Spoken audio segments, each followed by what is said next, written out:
orang yang berbuat banyak kasih, dosanya yang banyak juga diampuni. Lebih susah nginjilin orang yang ngerasa dia baik dibandingin nginjilin orang yang tahu dia banyak dosa. Kita nggak bisa menangin orang berdosa dengan ancaman dan penghakiman. Kita hanya bisa memenangkan orang berdosa lewat hubungan. Kita ini orang-orang berdosa yang butuh dibenarkan Allah. Kita ini adalah orang-orang yang butuh kasih karunia Allah. Kalau kita jadi orang Kristen ngerasa kita benar, hati-hati. Jangan-jangan kita nggak butuh lagi kasih karunia Allah.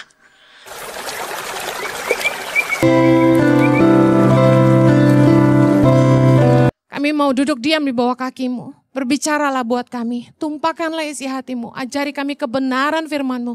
Dengan bahasa yang mudah dimengerti. Tolong hamba-Mu karena sungguh tanpa Engkau hamba tidak mampu. Menyerahkan setiap pikiran perkataan yang hamba-Mu ucapkan. Pada pimpinan Roh Kudus-Mu sepenuhnya. Biar firman-Mu memerdekakan kami. Hanya di dalam nama Yesus kami berdoa. Yang siap diberkati Tuhan, sama-sama kita katakan. Amen. Silakan duduk kembali, puji nama Tuhan. Hidup orang berhutang.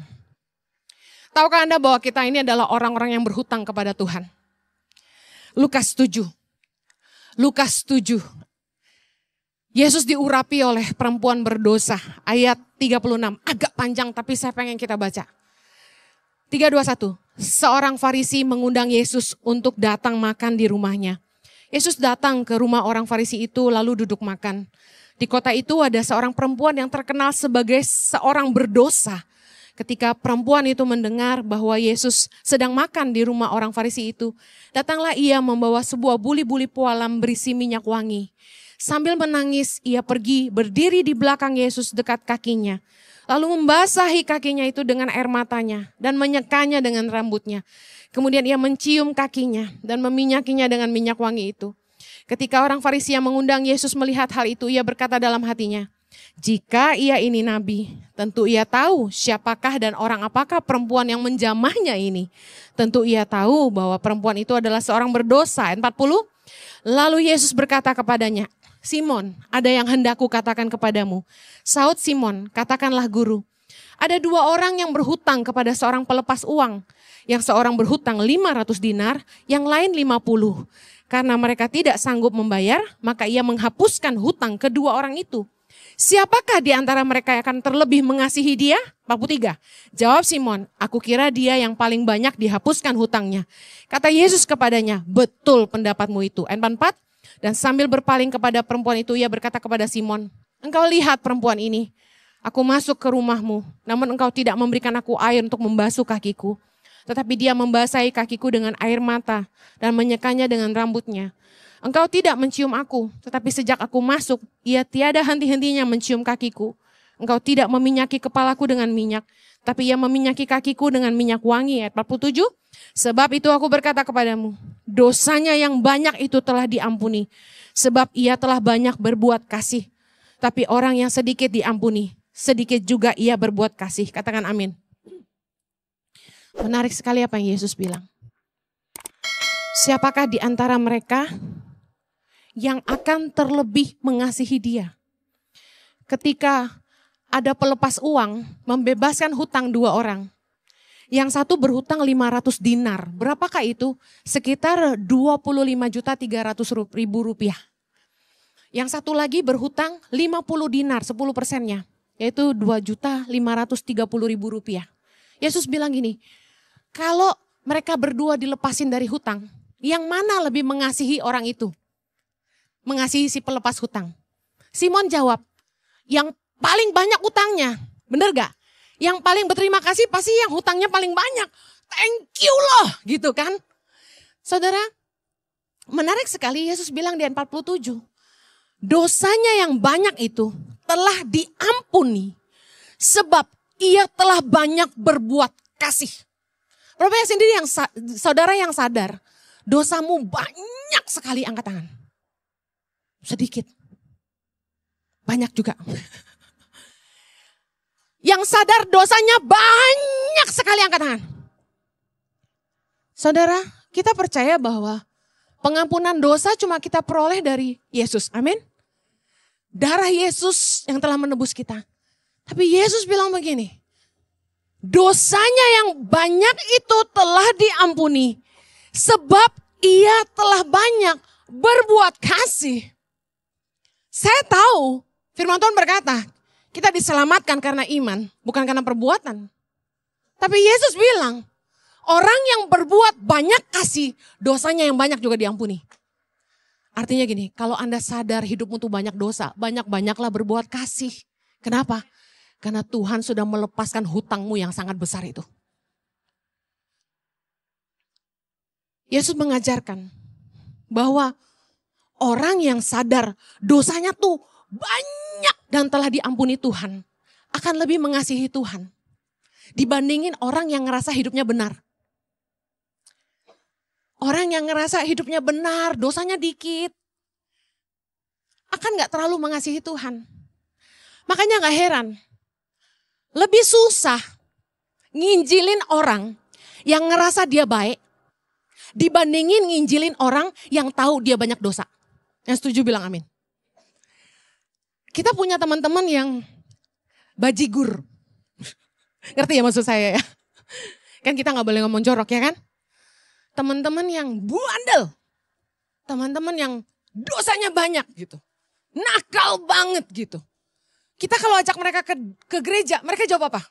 Enggak ah, gue banyak dosa, bener gak? Tapi justru gini, orang yang sadar dia banyak dosa. Itu kalau udah datang sama Tuhan, dia jauh lebih cinta Tuhan daripada orang yang ngerasa dosanya dikit. Itu yang Yesus lagi ajarin kita. Orang yang benar-benar tahu dosanya tuh banyak banget dan Tuhan ampuni dia. Akan merasa jauh lebih berhutang kepada Tuhan. Daripada orang-orang yang ngerasa dia benar. Gak heran dalam Lukas 5 ayat 32 Yesus bilang gini. Aku datang bukan untuk memanggil orang benar. Tapi orang berdosa. Supaya mereka bertobat. Bayangin kenapa di zaman Yesus dulu. Yesus lebih banyak duduk sama pemungut cukai. Sama orang berdosa. Yesus diundang nih sama orang Farisi loh ke rumahnya buat makan. Yesus tetap datang loh. Kalau saya sih udah tahu tuh orang gak suka sama saya. Dan kerjaannya cuma menghakimi saya. Malas gue diajak makan, bener gak? Tapi Yesus diundang Farisi tetap datang. He's the God of relationship. Ya Tuhan yang suka bangun hubungan. Dan cara Yesus menangin orang itu lewat hubungan.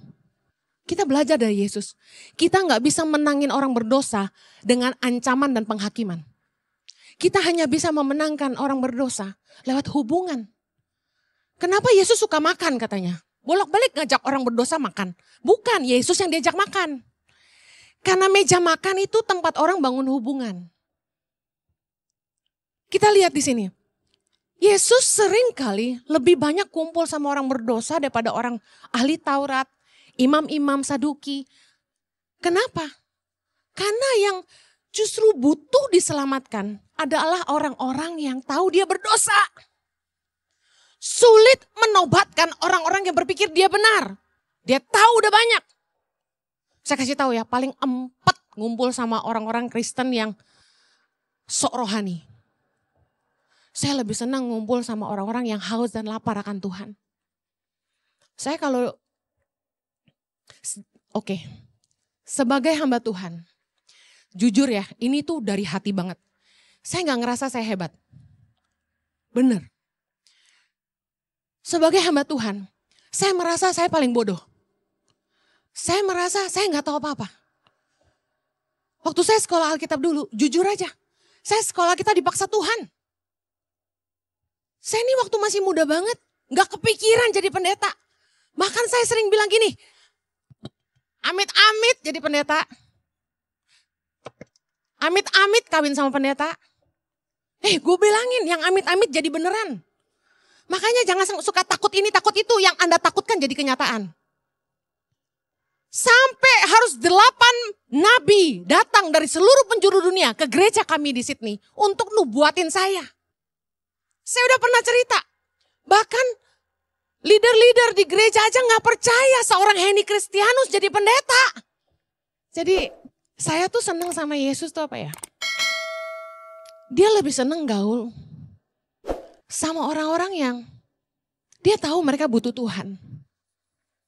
Kenapa lebih enak gaul sama orang-orang yang dalam tanda kutip belum kenal Tuhan. Karena di situ kita punya kesempatan memberitakan tentang Tuhan. Di situ kita bisa ngajari nilai-nilai tentang Tuhan.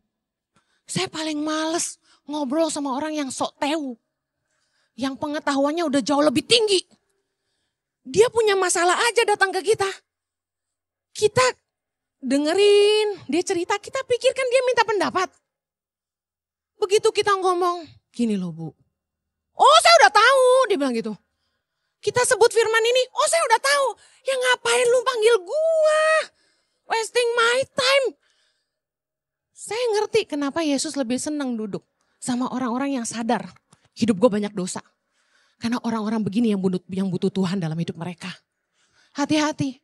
Kalau Anda udah jadi Kristen lama, saya kasih tahu. Jangan terlalu sok rohani. Sampai Anda gak haus lagi. Orang Kristen tuh kalau punya masalah, mereka gak butuh nasihat firman Tuhan. Mereka udah hafal luar kepala. Lebih hafal dari pendeta. Mereka cuma butuh didengar. Makanya saya paham banget. Aku datang bukan untuk memanggil orang benar. Tapi orang berdosa supaya mereka bertobat. Karena lebih sulit membuat orang yang merasa dia baik untuk bertobat. Dibandingin orang-orang yang sadar dia banyak dosa. Coba Anda nginjilin orang agama lain yang dia dari orok baik.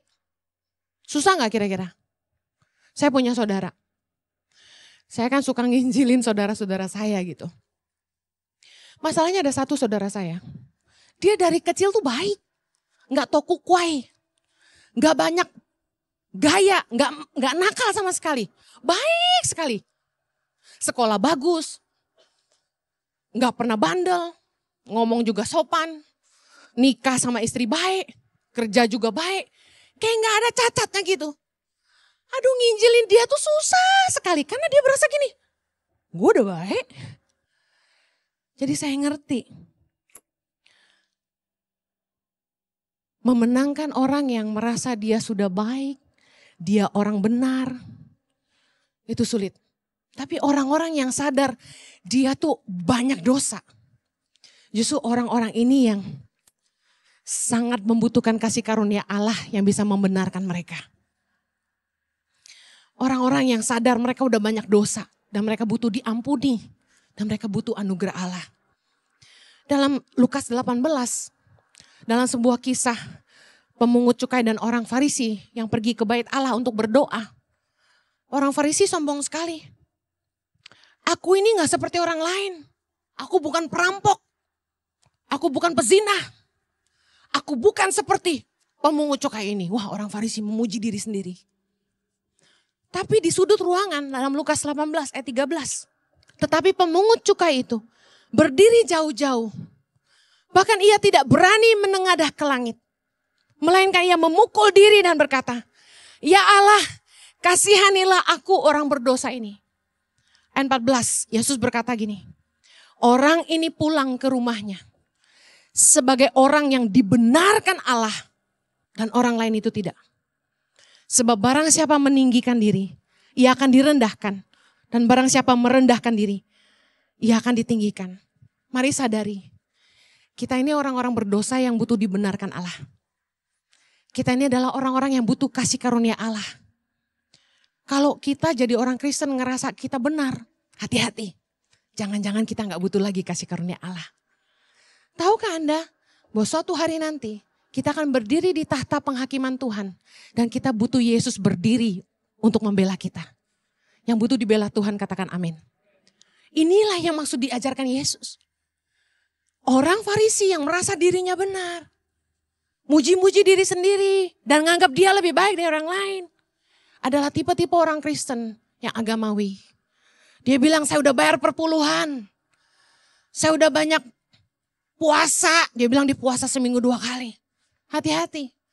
Jangan sampai Anda menjadi sangat agamawi. Lalu Anda mulai menghakimi. Biasanya yang rajin puasa. Suka menghakimi yang gak puasa. Ada amin? Ada orang yang rajin berdoanya pagi-pagi. Suka menghakimi orang yang gak saat teduh pagi-pagi. Saya pernah ditanya seorang ibu. Bu Heni kalau saat teduh jam berapa? Gue liatin. Mau tahu aja, rahasia. Bu Heni kalau doa berapa jam? Ih, kayak gitu-gitu ditanyain, parah. Jangan-jangan Anda juga nanya ya. Kita jangan sampai jadi agamawi. Lalu kita suka menghakimi. Berapa banyak saudara di sini yang butuh kasih karunia Allah? Angkat tangan. You know,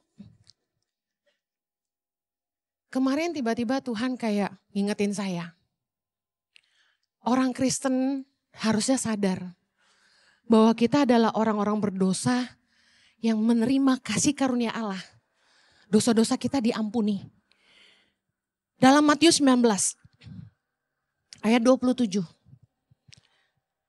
Petrus menjawab dan berkata kepada Yesus, kami ini telah meninggalkan segala sesuatu dan mengikut Engkau.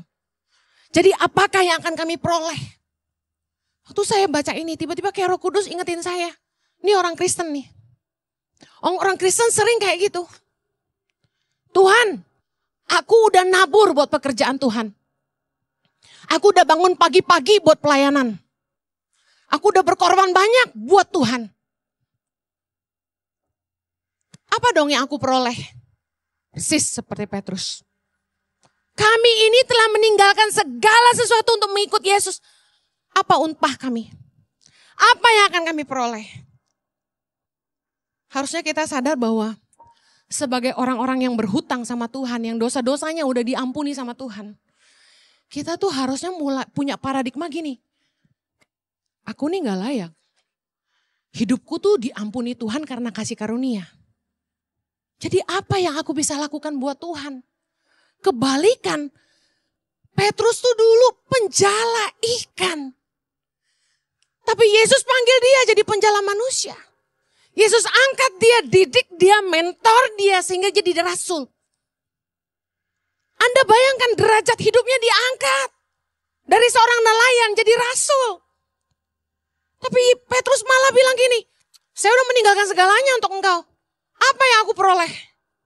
Sama kayak kita. Kita dulu hidup dalam dosa. Kita sampah. Kita harusnya binasa. Tapi Yesus ngangkat derajat kita. Kita diampuni, kita dipulihkan.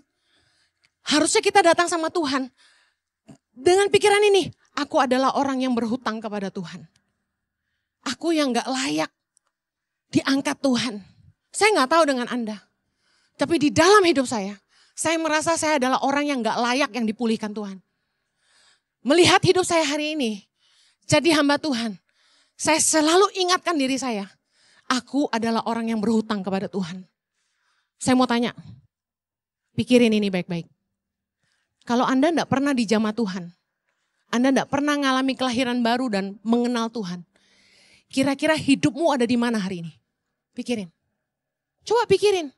Kira-kira kalau tanpa Yesus Anda ada di mana hari ini? Rumah tanggamu masih utuh nggak kalau tanpa Tuhan? Saya kasih tahu. Tuhan itu mengangkat derajat hidup kita. Dia mengangkat kita dari dosa. Memulihkan kita. Dan mengampuni kita. Kita ada di mana hari ini tanpa Tuhan? Ibaratnya budak. Kita tuh udah dibeli sama Tuhan. Dan saya kasih tahu. Kita milik Tuhan. Kita harusnya sadar. Hidup ini bukan punya saya. Hidup ini punya Tuhan yang udah menebus saya. Ibaratnya budak yang dibayar lunas. Dia gak punya hak apa-apa atas hidupnya. Dia harus ikut kemauan tuannya. Itulah kita. Tapi apakah kita begitu? Roma 8 ayat 12 bilang, jadi saudara-saudara kita adalah orang berhutang. Tetapi bukan kepada daging supaya hidup menurut daging. Kalau Anda sadar Anda sudah bukan milik Anda lagi. Tapi hidupmu adalah milik Kristus yang telah menebus engkau. Anda harus sadar bahwa kamu harusnya gak hidup menurut keinginanmu sendiri. Kamu gak hidup menurut keinginan daging dan dosamu lagi. Harusnya Anda hidup menurut kehendak Kristus yang telah menebus Anda. Kita hidup hari ini, kita kalau doa, kita bilang ini, Tuhan, aku mau rumah gedong dong. Aku mau mobil mewah dong. Aku mau ke Eropa dong. Aku mau keliling dunia dong. Aku mau punya istri yang cantik dong. Semua yang dang ding dong itu kita minta sama Tuhan. Ada gak dari kita yang tiap hari cuma doa gini, Tuhan, hidup ini milikmu. Katakan apa yang kau mau. Kalau Anda punya pembantu di rumah, dia masak apa hari itu, dia tanya Anda. Ibu mau makan apa hari ini? Dia lakukan yang Anda mau. Harusnya hidup kita begitu. Kalau kita sadar, hidup kita bukan punya kita lagi. Harusnya kita sama Tuhan begini. Tuhan, apa yang Tuhan mau dengan hidupku? Apa yang Tuhan mau Henny lakukan buat Tuhan? Itu yang saya tanya Tuhan. Saya boro-boro datang ke Tuhan dan bilang gini, Tuhan berkati aku. Tuhan, mau awet muda dong. Gitu aja saya gak doa, guys. Saya kasih tahu. Saya gak pernah minta-minta berkat sama Tuhan. Tiap kali kalau saya doa, saya selalu bilang gini, Tuhan, katakan yang Tuhan mau. Katakan yang Tuhan mau. Apa yang harus Henny lakukan buat Tuhan? Apalagi yang saya harus lakukan buat Tuhan? Saya kalau doa tanya gini, Tuhan, tangan pengharapan mau dibawa kemana Tuhan? Aku harus bikin apa lagi buat Indonesia Tuhan? Saya selalu datang ke Tuhan tuh tanya yang Tuhan mau buat hidup saya. Karena saya sadar gini, saya ini dulu sampah, saya tuh gak berharga, bener deh. Aduh, saya sadar banget saya tuh dipulihkan Tuhan. Saya tuh diangkat Tuhan dari lembah kekelaman. Dan Tuhan memulihkan hidup saya. Dan menjadikan saya berharga. Makanya saya kalau nyembah Tuhan kenapa selalu nangis? Karena saya sadar saya ini siapa? Saya ini siapa kalau bukan Tuhan? Kita nih ada hari ini semua karena kasih karunia. Anda mungkin berasa, gue kaya. Gue kasih tahu, kekuatan untuk memperoleh kekayaan itu dari Tuhan. Satu hari, Roh Kudus ingetin saya. Hikmatmu untuk khotbah itu dari mana? Saya bilang Tuhan. Kalau Tuhan gak kasih saya hikmat ketika saya siapin khotbah, apakah saya bisa khotbah? Kalau Tuhan gak kasih saya kekuatan untuk berdiri di sini, apakah saya bisa berdiri? Kalau Tuhan bikin saya serak sampai gak ada suara, apakah saya bisa ngomong? Kita ini gak bisa sombong sama hidup kita. Kita bisa semua karena anugerah. Anda berpikir, aku udah nabur buat pekerjaan Tuhan, udah banyak aku tabur. Hey, even kekayaanmu tuh dari Tuhan kok. Apa yang mau dibanggain? Kita ini gak bisa apa-apa tanpa Tuhan. Sadari itu. Katakan aku bukan apa-apa tanpa Tuhan. I am nothing without God. Amen. Kita adalah orang-orang yang berhutang. Tuhan itu udah bayar kita lunas. 1 Korintus 6 ayat 20 berkata, sebab kamu telah dibeli dan harganya telah lunas dibayar. Karena itu, muliakanlah Allah dengan tubuhmu. Saya suka lagu lama banget yang berkata gini, I live for you Lord. I serve you as my master. Aku hidup bagimu Tuhan. Aku melayanimu sebagai Tuhan. Itu yang harusnya kita hidupi. Yesus itu Tuannya kita. He is our master. Makanya kalau kita nyembah itu, nyembah dengan segenap hati. Kita kalau sama presiden aja bisa hormat. Kenapa kalau nyembah main-main? Dia raja segala raja, dia layak terima pengagungan kita. Amin. Muliakan Allah dengan hidupmu. Artinya gini, semua yang kamu lakukan harus mempermuliakan Tuhan. Ketika kamu sebut dirimu Kristen, hati-hati dengan hidupmu. Hati-hati dengan perkataanmu. Jangan sampai kamu malu-maluin Tuhan. Karena di belakang kamu ada nama Kristus di situ. Amen. Sadarkah Anda bahwa hidupmu telah ditebus? Dan harganya sudah lunas dibayar? Ibarat Anda beli budak. Budak itu milik Anda. Budak itu hanya melakukan apa yang Anda katakan. Dan kita ini telah lunas dibayar. Kita adalah orang-orang yang berhutang kepada Tuhan. Dia yang telah mengampuni kita. Mengangkat kita dari lumpur dosa. Memulihkan hidup kita. Saya mau cerita. Bayangkan kalau saya menolong anak yang dari keluarga gak mampu. Miskin, makan susah, sepatu gak punya. seragam compang-camping, orang tuanya nggak ada. Lalu saya ambil, saya bawa pulang. Saya angkat jadi anak saya. Saya mandiin yang bersih. Saya kasih baju yang bagus. Saya kasih sepatu. Saya pergi ke Bali, saya ajak. Nginep di hotel sama saya. Saya kasih makanan yang layak. Dia mau makan steak, saya kasih steak. Saya sekolahin yang bagus. Lalu tiba-tiba ketika anak itu besar, dia meninggalkan saya. Mencampakkan saya begitu saja.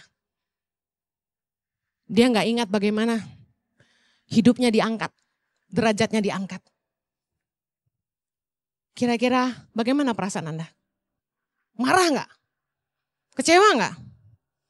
Anda yang dengerin cerita aja pasti bilang gini, gak tahu berterima kasih, betul? Anda akan bilang apa? Kurang ajar.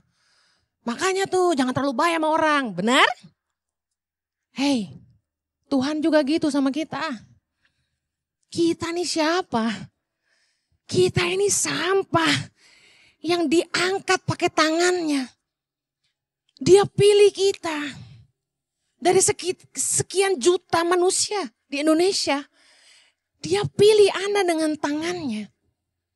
Bersihkan Anda. Sadarkan Anda akan dosa. Dia kasih hidup yang baru buat kamu. Dia kasih masa depan. Dia berkati hidupmu. Tapi yang terjadi sama kita? Kita hidup dalam dosa. Kita mulai hitung-hitungan sama Tuhan. Saya capek Tuhan pelayanan. Saya udah nabur banyak buat Tuhan. Gimana usaha saya gak diberkati? Harusnya kan Tuhan memberkati taburan saya berlipat kali ganda. Kita kan gitu ya. Saya mau kasih tahu, Tuhan gak utang apa-apa sama kita.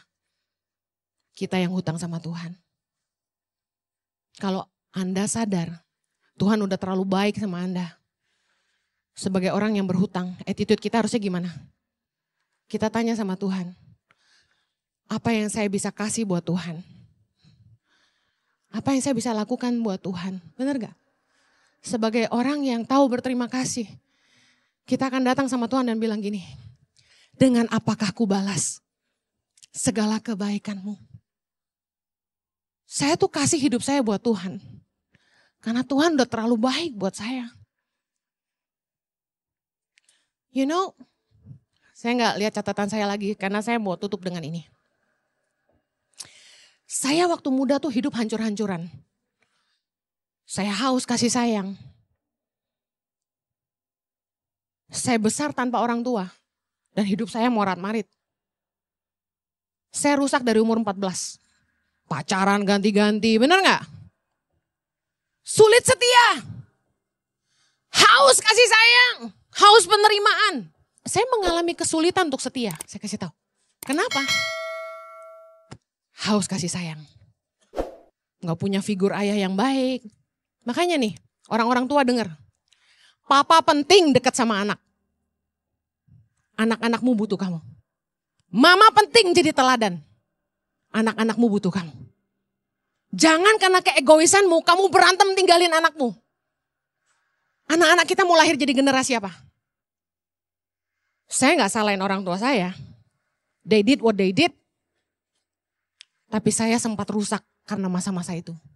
Oh, sampai hari ini orang tua saya gak tahu apa yang saya lakukan. Saya tutup rapat.